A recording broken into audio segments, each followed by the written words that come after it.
The most feared crime lord in the city is dying alone.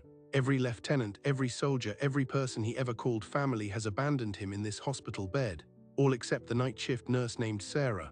And as his heart monitor flatlines, he uses his last breath to whisper her name, forcing a desperate room to confront their hidden past. He is Jin, a name whispered with fear across the city's underworld, the architect of a billion-dollar empire built on silence and violence. She is Sarah, a dedicated nurse known only for her compassion on the night shift. Their worlds should never have touched. So why, in his final moment of consciousness, did his eyes lock on hers with recognition? And what deadly chain of events led a man who was supposed to be untouchable to this vulnerable end? The chain of events began not with a grand betrayal, but with a single overlooked invoice. A shipping container of electronics routed through the port Jin controlled was delayed by a customs agent who refused his usual envelope of cash.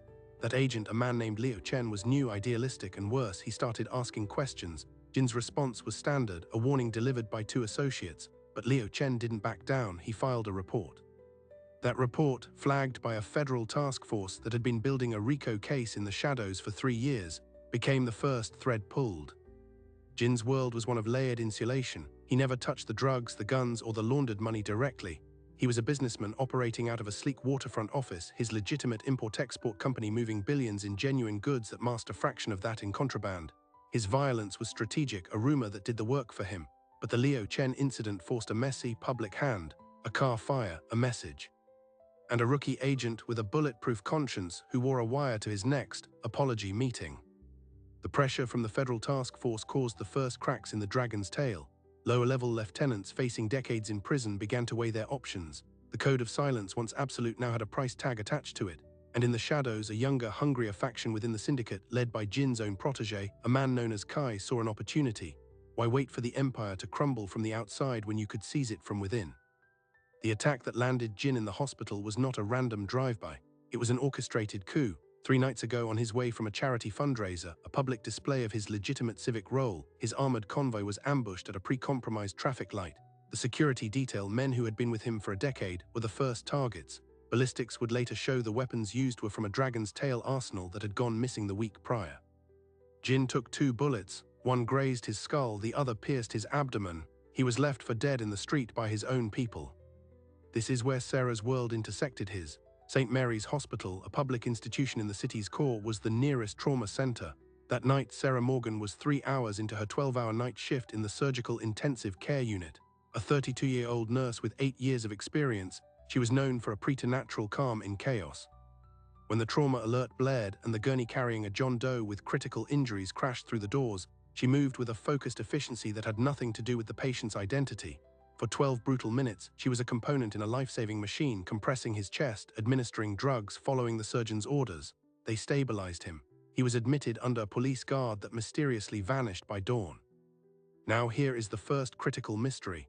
In the aftermath, as the news of Jin's survival and his location leaked, every member of his inner circle went radio silent. His lawyer didn't return the hospital's calls. His business manager vanished.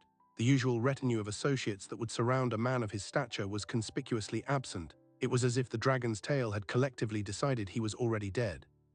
The hospital administration, terrified of reprisal attacks, quietly assigned extra security to the floor, but the message was clear. The king had been dethroned and his court had fled. Except for Sarah. As the lone night shift nurse assigned to his room, her duty of care was clear, but her observance of it was particular. She checked his vitals with a routine professionalism, but those who watched closely noted something else. She would sometimes pause, looking at his face, now stripped of its usual intimidating composure, with an expression that wasn't just clinical assessment. It was a painful, searching recognition. She ensured his bandages were changed not just on schedule, but with a careful gentleness that exceeded protocol. When the resident on rounds suggested downgrading his monitoring, she quietly but firmly insisted on keeping him in the SICU, citing unstable vitals the day shift nurse hadn't noted. The hidden past between them was not a romantic one. It was far more devastating. 12 years ago, Sarah's younger brother Michael was a promising pre-med student. He was also in debt to a local loan shark, a small-time operator who happened to be a tributary of the dragon's tail. When Michael couldn't make a payment, the collection methods escalated. He was found in an alley, beaten beyond recognition, his hands broken, a message to others. The police investigation went nowhere. The case was buried. Sarah, then a nursing student, spent nights at his hospital bedside, watching him sink into a depression from which he never fully emerged. The man who ordered the beating was a mid-level enforcer. But the system that protected him, that allowed such violence to be business as usual, was Jin's. Sarah knew exactly who the man in bed 4 was. She had studied his face in news clippings during her brother's long convalescence, seething at the impunity. She had fantasized about confronting the source of the poison that had crippled her family, and now that man was utterly helpless, dependent on her for every breath, every heartbeat. The cosmic irony was not lost on her. She could have done the bare minimum. She could have let a complication slide. No one would have blamed her. But she didn't. Because on the second night something shifted. Under sedation, Jin began to murmur, not in English but in Mandarin. Sarah, who had learned basic medical Mandarin to better serve her community, leaned in. He wasn't giving orders or cursing enemies. He was repeating a phrase over and over like a mantra or a prayer. It was a line from a classical poem about willow trees and a lost home. Then he said a name, not a syndicate alias but a childhood nickname. Zyro Wei, Little Wei. It was a name she hadn't heard in over a decade. It was her brother Michael's Chinese name, one only used by their late grandmother. A cold shock washed over her. The pieces impossibly began to click into a horrifying new picture. The loan shark, the beating, the buried case, it was all too small, too petty to have ever crossed Jin's desk, unless it was personal. Unless her brother had crossed paths with Jin long before that debt in a life Sarah knew nothing about. The man in the bed was no longer just a symbol of impersonal evil. He was someone who knew her brother's most intimate name. And as she stood there, the heart monitor began to shriek a frantic linear tone. Jin was coding. His blood pressure plummeted. The room exploded into controlled panic. And as the crash cart was rushed in and the doctor yelled for epinephrine, Jin's eyes fluttered open for a split second. His gaze, blurred and desperate, locked directly onto Sarah's. His lips moved. The word was barely a puff of air lost in the chaos, but she read it on his lips as clearly as if he'd shouted it. It wasn't help, it was Wei, then the Flatlined. The next 48 hours were a blur of sustained crisis. Jin survived the cardiac arrest, but he was now in a deep, medically induced coma to protect his traumatized brain. The hospital was on lockdown. Administrators, finally grasping the powder keg in their SICU, swarmed with protocols and panic. Police detectives, some genuine, some undoubtedly on someone's payroll, arrived to question the staff. They asked about the attack, about visitors, about threats. Sarah gave her statement with robotic precision, omitting only the whispered name. It burned in her chest like a stolen coal. Her brother Michael now lived a quiet, reclusive life 2 hours north, managing chronic pain and anxiety. Calling him felt impossible, yet not calling was a form of torture. During a 10-minute break, she hid in a stairwell and texted him. Everything okay? His reply was minutes later. Yeah, quiet, night shift, rough. The normalcy of it shattered her. How much did he hide? How much had she, in her desperate focus on his recovery, deliberately chosen not to see? That night, assigned to a different hall by a nervous charge nurse, Sarah found she couldn't stay away. She made rounds past Jin's room, her eyes darting to the silhouette in the bed through the glass door. The police guard outside, a bored-looking officer, paid her no mind. Inside, a different story was written on the medical chart. She accessed it from a workstation, her password granting her a window into his failing body. The abdominal gunshot wound had nicked his liver. The head trauma caused significant swelling. The prognosis was grim. The man who had seemed like an untouchable force of nature was being whittled down by milliliters of intracranial pressure and rising creatinine levels. And then she saw it. In the allergies field listed beside penicillin was a note: severe reaction to willow bark extract. It was an odd, specific allergy. It connected to nothing, except it connected to everything. The classical poem he'd muttered in his delirium, the one about willow trees and a lost home. The weeping willow by the old village stream, its roots remember what the branches dream. Their grandmother used to recite it. She had a small, framed calligraphy of the first line in her apartment. Michael, her brother Zyro Wei, had gotten the same characters tattooed on his shoulder after her funeral. A private tribute, a family touchstone. A cold, terrifying logic began to assemble itself from the chaos.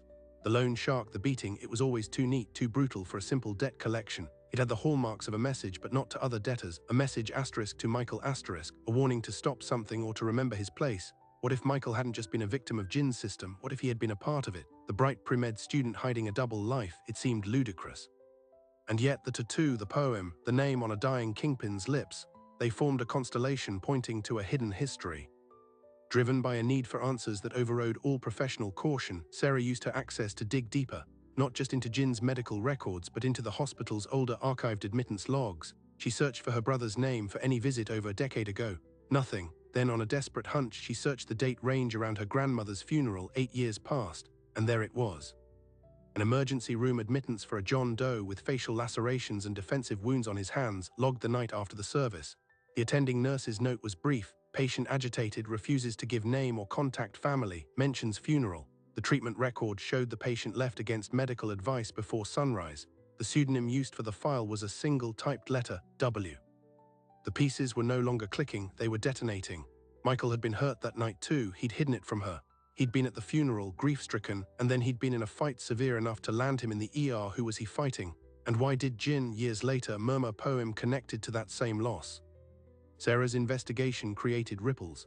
The hospital's IT security flagged the unauthorized archive access from her login. A formal inquiry was initiated. The charge nurse pulled her aside, her face lined with concern. "Sarah, is everything all right? The administrators are asking questions, with asterisk that patient on the floor. They're looking for any reason to transfer staff." The threat was clear: back off or lose your access to him entirely. She was running out of time. The answer, she realized, wouldn't be in a database. It was in the room with the man in the coma. She needed a moment alone with him, not as his nurse, but as Zairo Wei's sister. She waited for the shift change, the chaotic handover period when the day shift police officer was being relieved by the night officer. In that 5-minute window of distracted protocol, she slipped into Jin's room. The hum of the ventilator and the beep of the monitor were the only sounds. Up close, stripped of context and power, he looked younger. The harsh lines of command were softened by sedation. She saw not a crime lord, but a man with a faint scar through his eyebrow, with strands of grey at his temples. Her eyes scanned the room, not knowing what she was looking for. A personal effect. There were none.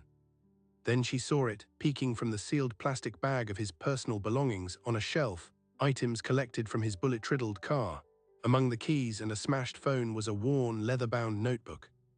Her heart hammered against her ribs. This was beyond a breach. This was a felony. She glanced at the door, then back at the bag. The need to know was a tidal force. She unsealed the bag with trembling hands, extracted the notebook and flipped it open. The pages were filled with precise, elegant Chinese characters, shipping schedules, numerical codes, what looked like financial ledgers, and then, tucked into the back, a single faded photograph. It was a picture of two young men, arms slung over each other's shoulders, smiling on a sun-drenched college quad. One was undeniably a younger Michael, her brother, his face unscarred, eyes bright with a future he still believed in. The other was a young Jin, his hair longer, his expression open and unguarded. They looked like brothers, best friends. The inscription on the back in English read, "Stanford 2008, me and Jay before the world got in." The floor seemed to fall away. The loan shark, the beating, it wasn't a random act of syndicate violence, it was a targeted punishment. But for what? A debt or a betrayal? Was Michael's dissent a result of his involvement, or was it a punishment for trying to leave? And where did she, Sarah, fit into a photo from a past she never knew existed? As she stood there, the photograph a damning artifact in her hand, the door to the room whispered open. It wasn't the police officer. It was a man in an impeccably tailored suit, his face calm and unreadable. He was young, perhaps in his early 30s, with eyes that held a terrifying empty warmth. He looked from Sarah to the open notebook in her hands to Jin in the bed. A faint, polite smile touched his lips. This was Kai, Jin's protégé, the architect of the coup. "I was told he had exceptional care," Kai said, his voice quiet, conversational. He stepped fully into the room, letting the door close behind him. "I see the reports were accurate. You are very dedicated, Nurse Morgan." He knew her name. He had done his homework. Sarah's blood turned to ice, her hand instinctively closing around the photograph, hiding it in her palm. She was alone with a man who had tried to murder his mentor, holding evidence of a secret he would surely kill to keep buried, and the only witness was in a coma. Her voice, when she found it, was steadier than she felt. "I was ensuring his care wasn't compromised. The police left his belongings unsecured." She gestured weakly to the open bag, a pathetic attempt at professionalism. Kai's laugh was a soft, dry sound, a model of diligence, or perhaps a sister seeking answers about her brother's unfortunate accident. The word sister hung in the sterilized air. He knew everything. "My brother has nothing to do with this," she said, the defiance a thin veneer over her terror. "Doesn't he?" Kai took a slow step forward, his eyes flicking to the comatose Jin. Zairo Wei was the only person he ever trusted, his conscience, his weakness, and when a man like Jin has a weakness, it becomes a liability for everyone. He was telling a story, and she was his captive audience. They built the Dragon's Tail together at Stanford, not the violence, the business. The brilliant financial architecture that made it all work. Your brother was the genius, Jin was the force of will, a perfect partnership. Sarah's head swam, the quiet, broken man she'd cared for, the brilliant student. It was an impossible fusion. "Then why?" she whispered. "Why was he beaten? Why did Jin allow it?" "Allow it?" Kai's smile vanished. "He ordered it." The words were a physical blow. 4 years ago, your brother decided he had a moral line. He wanted to dismantle the human trafficking arm Jin was expanding into. He threatened to go to the feds with the books. Jin couldn't kill him, so he had his hands broken. A message: "You will not touch the keys again, you will be silent." The room tilted. The beating wasn't a random act of cruelty, it was a calculated maiming. Her brother hadn't been a victim of the system, he had been its architect and then its most grievous traitor. "He never told me," she breathed, the betrayal by her own brother a fresh wound. "Of course not." Jin kept him close, a prisoner in a gilded cage, watched constantly until 6 months ago. Kai's expression grew colder. Your brother managed to copy a ledger, a real one, not the fake books we show the accountants. He hid it, and then he vanished from his watch detail. We've been looking for him ever since. We thought Jin had hidden him. Now I wonder."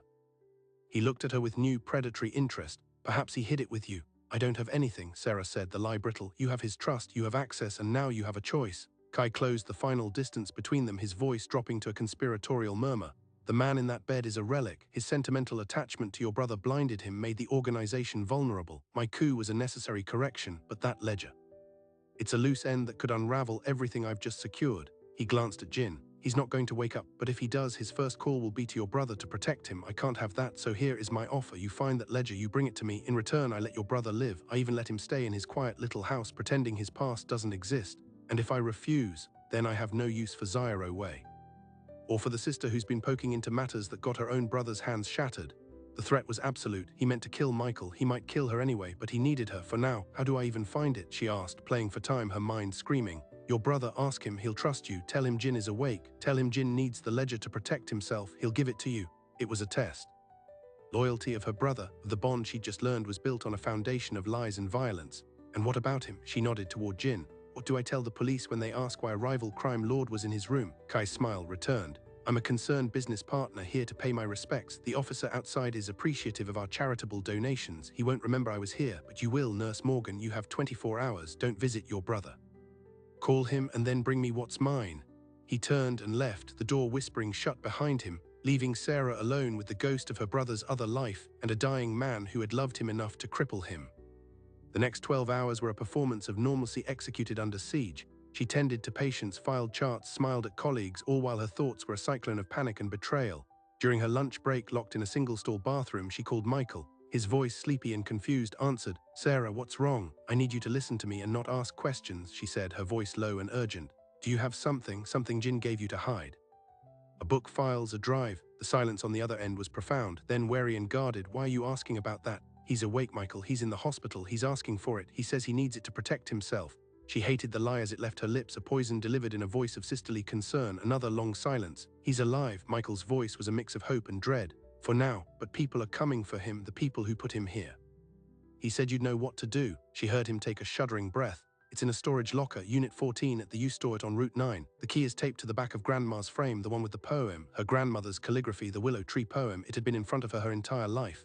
"Michael, what is in it?" "Everything," he said, his voice breaking. "The truth about where the money came from, where it went, who it bought, the trafficking routes, the payoffs. It's the only copy. I was so angry, Sarah. I built a monster and then I tried to burn it down and he broke me instead." She closed her eyes, tears of fury and grief for the brother she thought she knew. "Stay inside, don't answer the door, don't call anyone, I'll handle this." She hung up before he could ask more questions. Getting the key meant going to her own apartment, a risk with Kai's men likely watching. She left the hospital at the end of her shift, her nerves screaming at every passing car. Her apartment felt alien. She went to the small frame hanging in her living room, turned it over and pried off the cardboard backing. The key fell into her palm, cold and heavy with consequence. She had the location, she had the means. And she had a choice: deliver it to Kai and hope he kept his word, or take it to the one force that could use it to burn the entire Dragon's Tail to the ground, the Federal Task Force. But as she stood there, key in hand, her phone buzzed with an alert from the hospital's internal messaging system. It was an update on John Doe in SICU *, patient showing signs of neurological arousal, sedation being carefully lightened for assessment. Jin was waking up. The timeline had just collapsed. If he woke up and talked, Kai's entire position would be threatened. He wouldn't wait 24 hours, he would move now. And the first move would be to eliminate the only person who could exonerate Jin and implicate him: Michael. Sarah ran. She threw the key in her bag, grabbed her car keys and sped toward the storage facility, calling Michael on hands-free. It went straight to voicemail. She called again, voicemail. A cold, certain dread filled her. Kai hadn't believed her. He'd put a tap on her phone or a tail on her car. He'd gotten the location the moment she had. She was leading him right to her brother.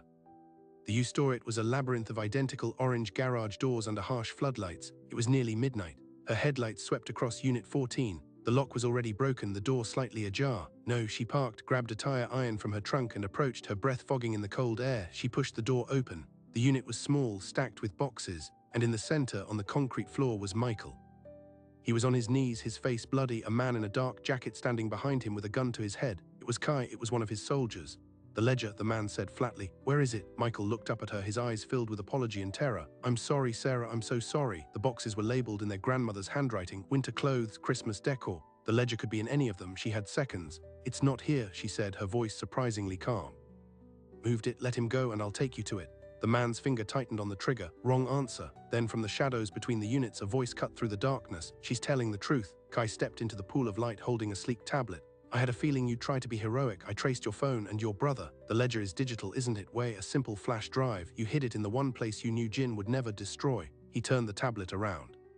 On the screen was a security feed of Sarah's apartment. One of his men was there holding up the framed calligraphy. He carefully slit the matting with a blade and a small black USB drive slid out. He had it. He had everything. Kai smiled. "Sentimentality, it really is a cancer." He nodded to the gunman. "Tie them up. We'll dispose of them after we verify the data."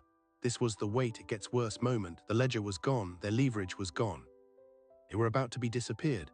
But as the gunman moved to bind Michael, a new sound cut through the night. The distant, rising wail of sirens, multiple vehicles closing fast. Kai's head snapped up. "You called the police?" He snarled at Sarah. She hadn't, but someone had. Headlights swept across the lot, not police cruisers, but black SUVs with government plates. Car doors opened, and armed agents in tactical vests emblazoned with federal task force took up positions.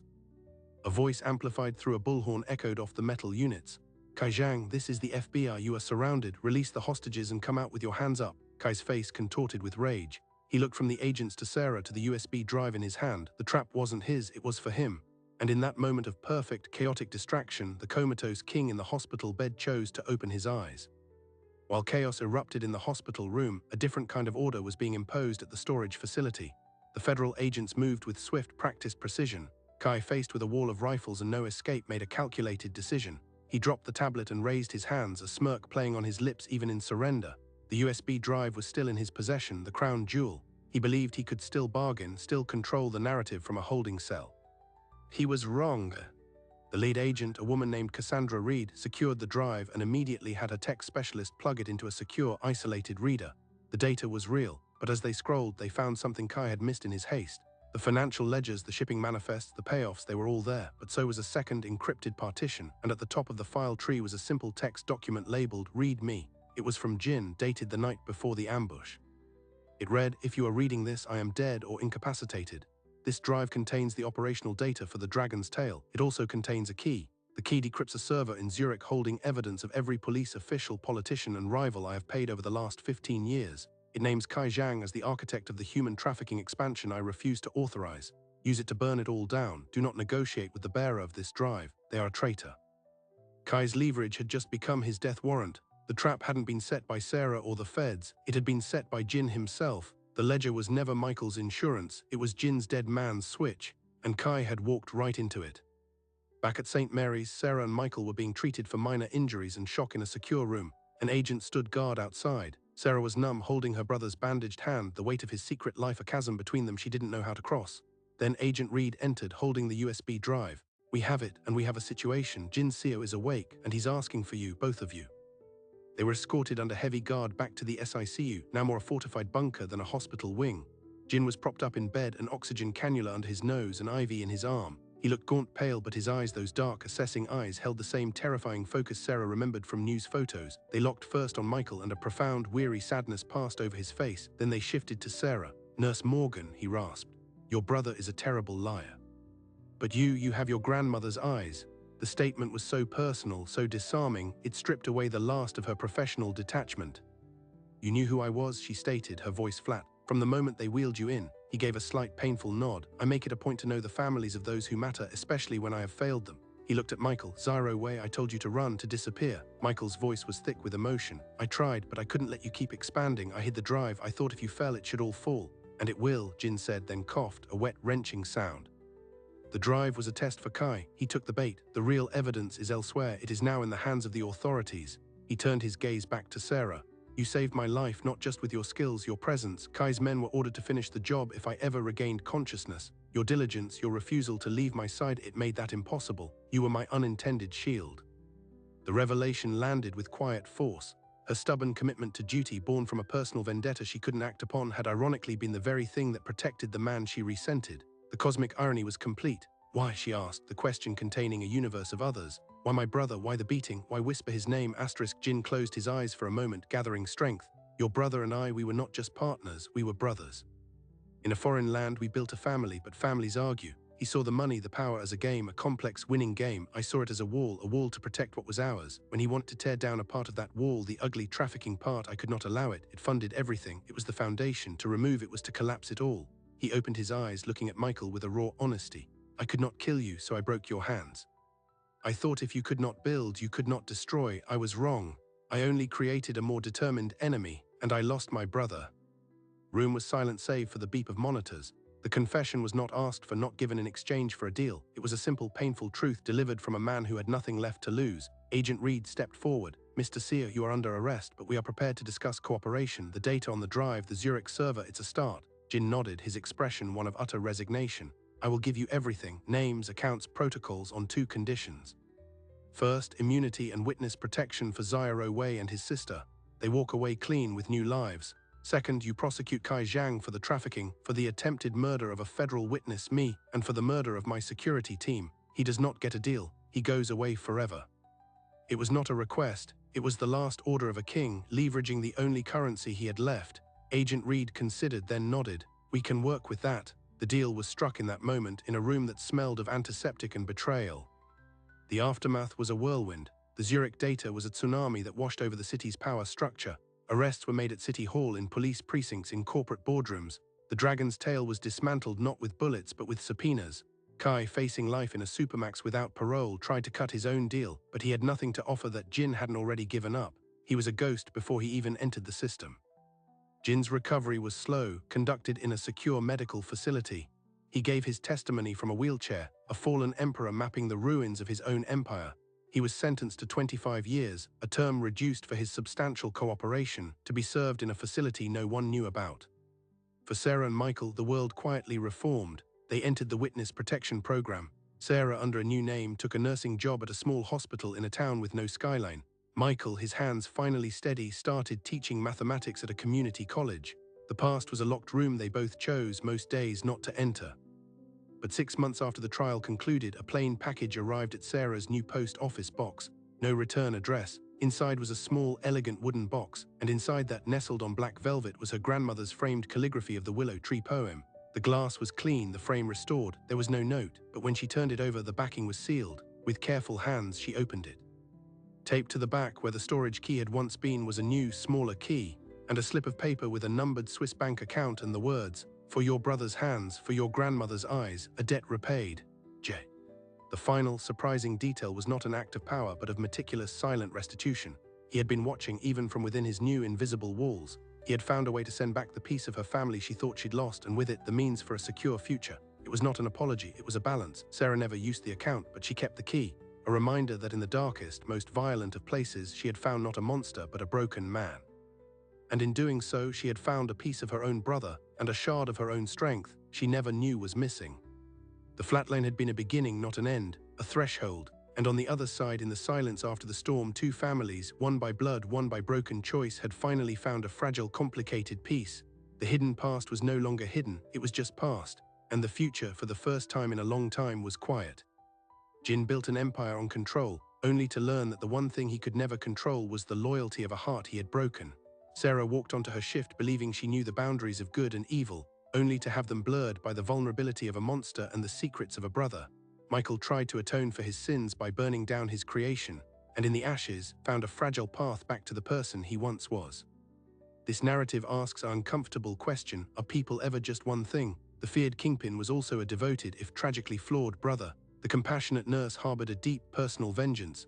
The brilliant architect was also a coward and a hero, often in the same breath. We are all mosaics of our choices, our regrets, and our hidden connections. The hospital room became the ultimate equalizer, a neutral ground where titles and reputations meant nothing, and only raw humanity remained. In that space, a duty of care transcended personal history. A whispered name became a key to a buried past, and a life saved, however complicated the life, became a catalyst for a justice that courtrooms alone could never achieve.